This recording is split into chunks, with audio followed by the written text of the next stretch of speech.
we want you to stand in one place, quite still, and just observe the bees that you can see in front of you. So 3 feet by 3 feet is sort of what we estimate that normal person might be able to observe in front of them.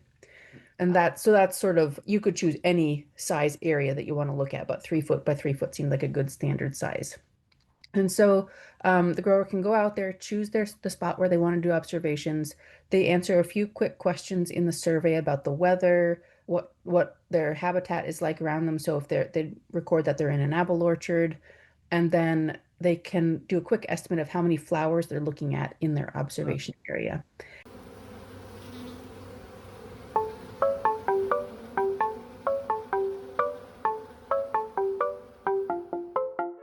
From the Oregon State University Extension Service, this is Pollination, a podcast that tells the stories of researchers, land managers, and people like you who are making bold strides to improve the health of pollinators. I'm your host, Dr. Adoni Melathopoulos, Associate Professor of Pollinator Health in the Department of Horticulture. I am thrilled to introduce our next guest, Dr. Hannah Gaines-Day, a research scientist in the Department of Entomology at the University of Wisconsin-Madison. Her career has focused on the vital link between landscape health and pollinator success in crops that we also grow here in the Pacific Northwest, like cranberries and apples.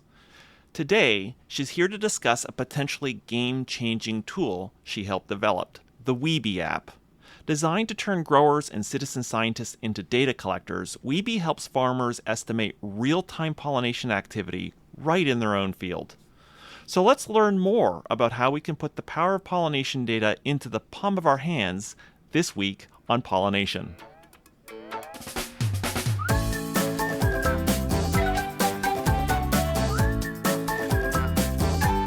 Welcome to Pollination. Thank you. I'm so glad to have you on the show. And, I really want to talk about this app that you've developed with the team at the University of Wisconsin. Now, with over 2,000 bee species here in the United States, the average person might only be able to recognize a honeybee. And there is a problem, I imagine, when it comes to commercial growers with this identification gap of like the bees that are visiting their crop and, the bees that they recognize. What is the basis of this gap? Like, why is it so hard?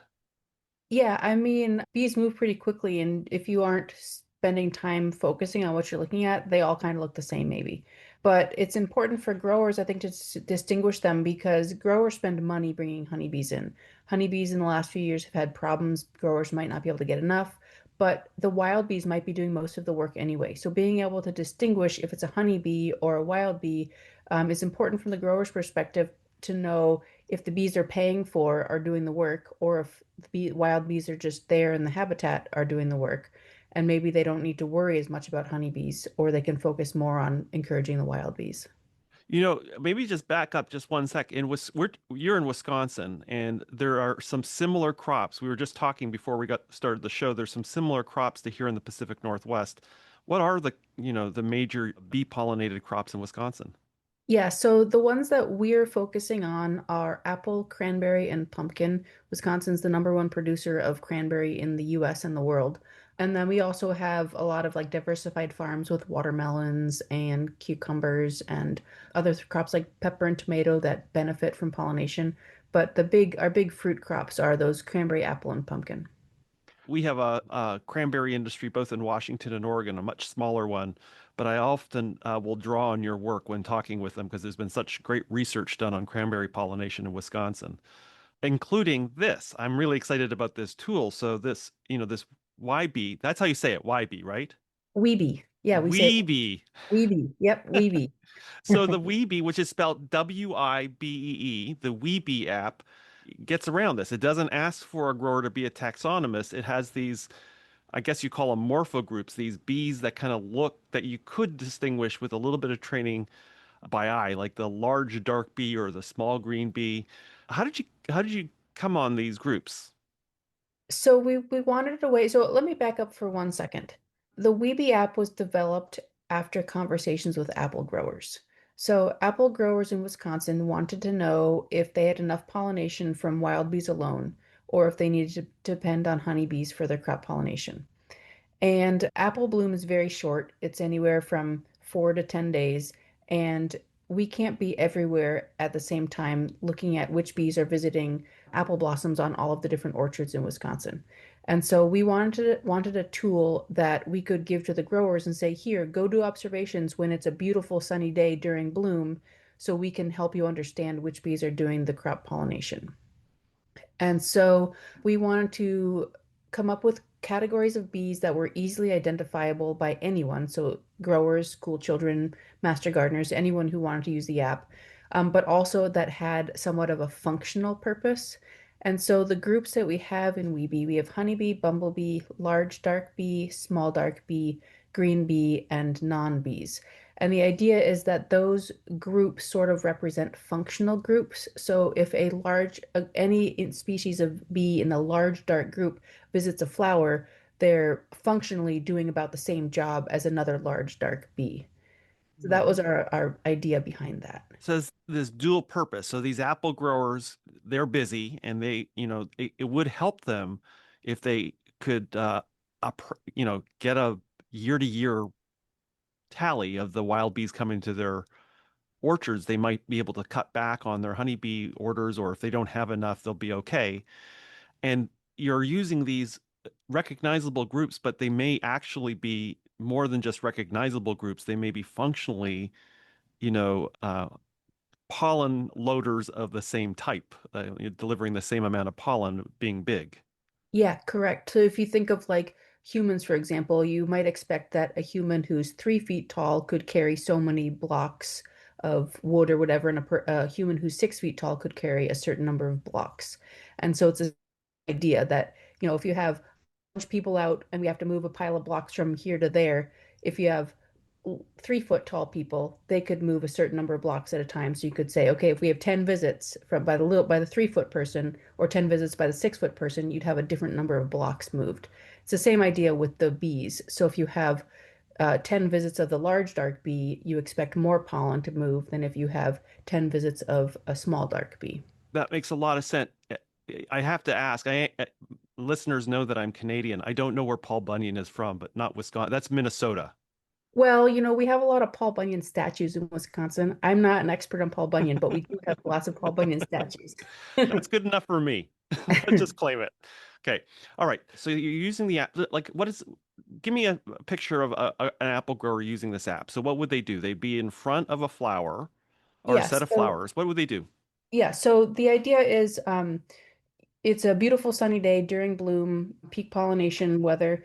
The grower can go out into their orchard, choose a location, and you identify like a 3 foot by 3 foot observation area. The idea behind the 3 foot by 3 foot area is just that our eyes can't really see more than that. Ah, Um, yeah. because we don't want the observer moving around because that might scare the bees away or affect the bee activity. We want you to stand in one place, quite still, and just observe the bees that you can see in front of you. So 3 feet by 3 feet is sort of what we estimate that normal person might be able to observe in front of them. And that's sort of, you could choose any size area that you want to look at, but 3 foot by 3 foot seemed like a good standard size. And so the grower can go out there, choose the spot where they want to do observations.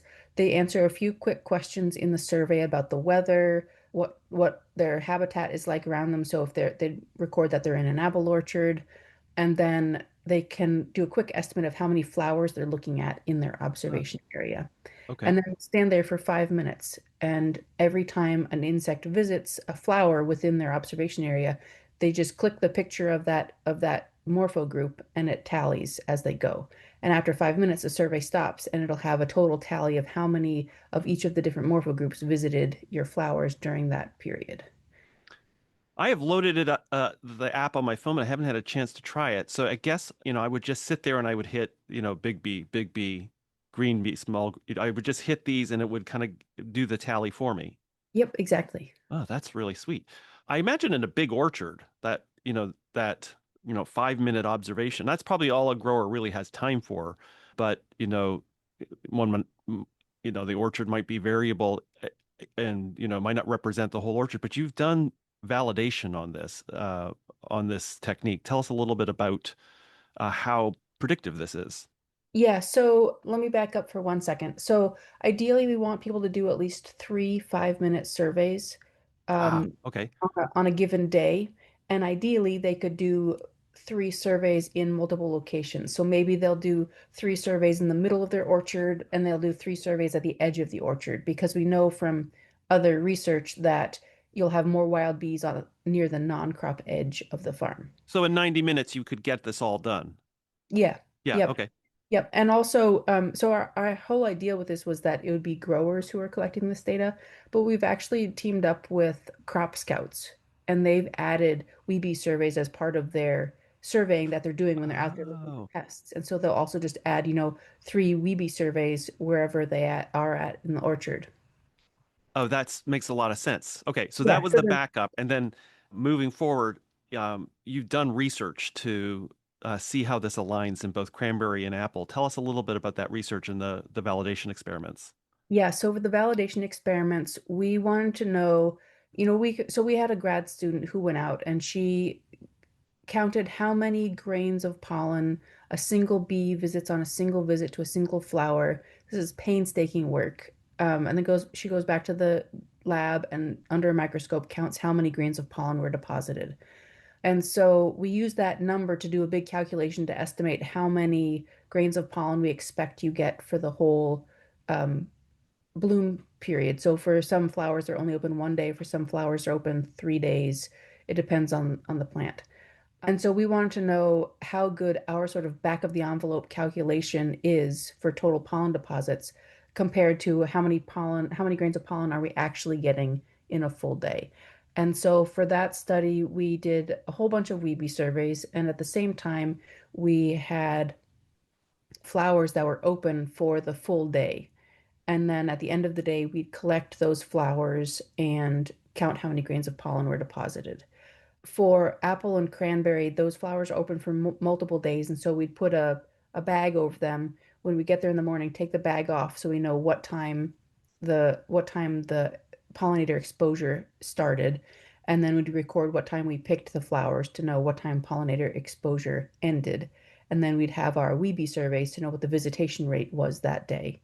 And we can do Oh. our calculation and see if that total number of grains of pollen we actually see matches what we think we should see based on our calculations. That gives the grower that kind of experiment would allow the grower to kind of have confidence that when they're hitting that, big bee button and there was three big bees that it actually had some kind of, real pollen deposition. Like you said, that so many cords of wood are being carried by this big bee. Yeah, yeah. And so the idea is if you're out in the orchard and you're seeing tons of bees, so visitation rate is very high, there's lots of bee activity, is that resulting in lots of pollen deposition? And vice versa, if you go out to the orchard and you have very low visitation rate, so very few bee activity in the orchard, does that mean you're not getting much pollen deposition happening in the orchard? Well, it sounds like a great experiment as well that it's done on two really drastically different crops, apple and cranberry. What did you find? So in apple, we did not have a great correlation between activity and full day pollen deposition. In cranberry, we had a very tight relationship. This could be due to a number of reasons. Uh, I'm going to start with cranberry. Cranberry flowers usually they release their pollen before the stigma becomes active. And so when you're collecting a flower that has a stigma protruding, um, the pollen on that stigma is most likely not coming from the same flower. Ah, gotcha.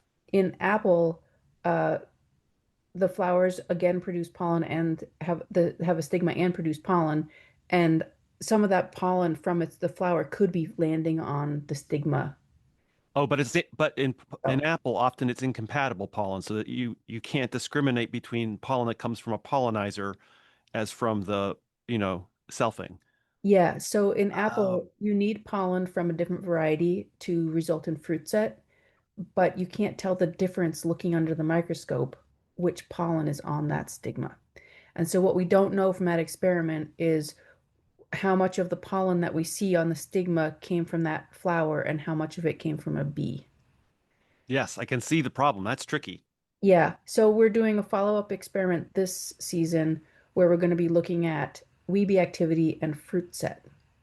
So fruit set is maybe a fruit set is a more um, closely related metric to yield.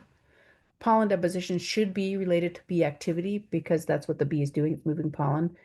But since we don't know where that, if that pollen, if some of that pollen is coming from the flower itself and is in not a useful pollen for that flower, looking at fruit set is maybe more useful because it will only set fruit if it gets pollen from a different variety. Okay, so it would be almost a better measure of compatible pollen transfer than just, taking the stigma and counting the pollen grains on it, because then Yeah. you would have more fruit if there were compatible pollen. Oh, that makes perfect sense. That's a great solution.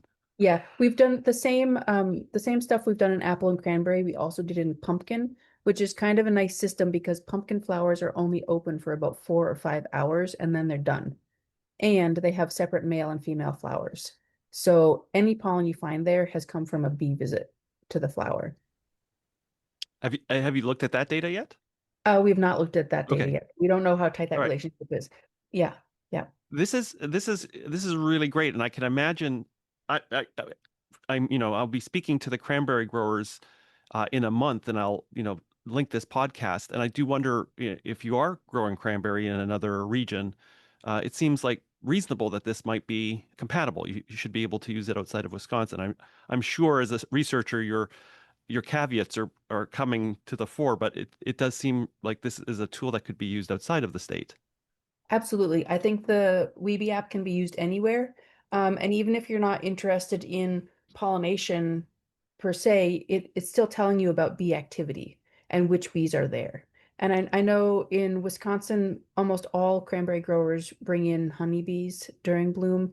I'm not sure about out on the West Coast. I think on the East Coast, maybe not all of them bring honeybees, and bumblebees are a lot more common. So it could still be useful, I think, from a grower perspective to know which bees are actually out there. Oh, definitely. I think that is the practice in Oregon and Washington. Honeybees are brought in, but there was great work done by Kim Patton years ago, just showing the high density. I mean, cranberry bloom here happens at a time when many of the bumblebee colonies are at full strength. So you have this really amazing workforce available to pollinate, and it's not in mainstream agriculture. It's like there are these bogs in the forest, so there's a lot of potential there. Yeah, and in Wisconsin, the cranberry marshes are like huge, large acreage marshes, whereas I know out east they're much smaller. They're sort of based on natural wetland areas. In Wisconsin, they'll change a cornfield into a cranberry marsh. Oh, will they? Okay, all It's a right. much different landscape. Hmm. And I imagine out where you guys are, maybe they're smaller based on more natural wetland habitat. I think it is. Yeah, Yeah, having seen the images from Wisconsin, this is a much smaller. These are much small field size. Okay, great. So yeah. I'm gonna sell them on this and get them going and getting some records from Oregon. And I guess looking ahead is does well, I know the answer to this because you've already talked to me about this, but there's applications beyond agriculture. Oh, absolutely. I mean, there's a lot of interest in bees right now in general, I think. And like I said, we initially built this app for apple growers and other growers of pollinator dependent crops. But actually, our biggest user group has been master gardeners. So the launch of Weebee happened it sort of coincided with COVID. And the master gardeners require a certain number of volunteer hours for their certification. And so when COVID hit, they couldn't do those hours because that's normally at like fairs or farmers markets, and those were all closed down. And so the Master Gardener office in Wisconsin contacted us and said, "Can we use Weebee for our volunteer hours? Can our participants take Weebee surveys in their home garden or at parks or whatever?" And so we've had a lot of adoption with the Weebee app with gardeners, which is pretty cool. We're also we have so much data. We have just like um I think we have 15,000 Weebie surveys right now, Amazing. which is great. And also I should mention that all of this data is publicly available. So we don't provide specific location information for privacy reasons, but anyone can go on to the data dashboard that we have and look at the data that's been collected. So if you're interested in a particular flower or a particular crop, you can filter the data and say, "Oh, which bees are visiting this plant?" Huh. And it'll give you that data. It'll spit out a nice little pie chart. Amazing. This is amazing work. I'm so impressed. And it's such a elegant, simple tool. And it's nice to see that it also, it appears to reflect actual pollination that's happening. So it's, it gets beyond this, we have to get a taxonomist to identify all the bees to answer these questions of, crop pollination. This is really perfect. Yeah. Yeah. Ultimately, what we want to do is we want to come up with this threshold so that if a grower goes out and they take surveys, it'll pop up and say, it looks like you have plenty of pollinator activity for pollination of your crop. Or it will say, it looks like pollination activity is a little bit low. Why don't you try coming back tomorrow and doing it again? And that can just give growers an idea of whether they're like right on the edge of pollination levels, activity levels, or if they're, doing great, or if their levels are quite low. And that might affect how they want to do their management. Maybe they want to focus on putting in pollinator habitat to encourage the wild bees, or maybe they need to focus on how do we get more honeybees out here because we just don't have the capacity to put in more wild bee habitat. It does remind me. I think the last time we were talking about this, it reminds me years ago, Frank Drummond had this idea in Lowbush Blueberry of these kind of repeated plots. And for him, it was like a clicker and it was unwieldy. But the idea was that a grower, if they had 4 consecutive years of consistent native bee pollination, that might be a signal to them that they could ease off on honeybee rentals, and I can see how over time you can really get a sense of like, the dynamics of those wild bees in your system. Yeah, definitely. We've had previous research in Wisconsin have shown that most apple orchards in Wisconsin have full pollination from wild bees alone. And a lot of the apple growers in Wisconsin aren't actually renting honeybees. They either just have a local beekeeper who keeps their hives out there, or they have their own hives. And so for Wisconsin, I think apple growers in particular, they're based in they're in landscapes that support wild bees, which is great. There are other orchards in Wisconsin that bring in honeybees, and there may be more in southern Wisconsin where there's more corn agriculture, soybean agriculture, and they don't have the habitat around their farm to support the wild bees. I suppose alternatively, it could tell you, it just occurred to me that your honeybee visitations are adequate. Like you, Yeah, you actually have enough honeybees. Like it could go both ways. yeah, definitely. Yep. And I think that could be a tool for beekeepers too, right? To know whether they're putting in enough honeybees into different cropping systems. Well, this is great, and I can just, imagine the listeners are their head is spinning as well with this. And I guess as a last question, there are all these remote sensing technologies, and I could imagine that this could be replaced by something. I was at a trade show recently, and the things that they have running up and down rows, calculating all sorts of things, is astounding. I imagine this could be also automated and turned into sort of a remote using remote sensors. How have you been thinking about how this app will develop over time? Yeah, that's a great question. There's another lab in our department that also works in cropping systems, and they have a camera system that they look at visitation rate with the camera. And so we're hoping to, in the near future, look at data that was collected at the same farms, the same days, and compare Wibee and their camera system to see if our 5-minute snapshots with Wibee are giving us an accurate estimate of, for example, the daily visitation rate. The nice thing with the cameras is you set them up and then they just collect data, and it collects data all day. With Wibee, you're only there for a short snapshot, and so you might miss something because you're not there all day. And so we're really excited to see how well our estimates Hmm. compare to the video option. There are also sound recorders you can get and put out in your crop field that tells you something about bee activity. We don't have any plans right now to compare how well that estimates bee activity with Weebie app, but that would be another future direction that would be interesting to look at. Amazing. Such great work. It's been a real pleasure talking with you, and my head is spinning with applications for Oregon and Washington. So thank you so much for planting these seeds in our heads today. Great. Thanks so much for having me. Thank you so much for listening. Show notes with links from each episode are available at the website pollinationpodcast.com. www.oregonstate.edu. I also love hearing from you, and there's a form at the website where you can pop in and say hello and give me feedback. If you want to support the show, remember to leave a rating on iTunes, Spotify, or whatever podcast mothership you use. And finally, if you have the means and you want to help support my lab's effort to document bee biodiversity in Oregon, visit OregonBeeAtlas.org and follow down to the donate button where you can make a tax-deductible donation to the Jerry and Judith Paul Native Pollinator Endowment. Every little bit helps. See you next episode.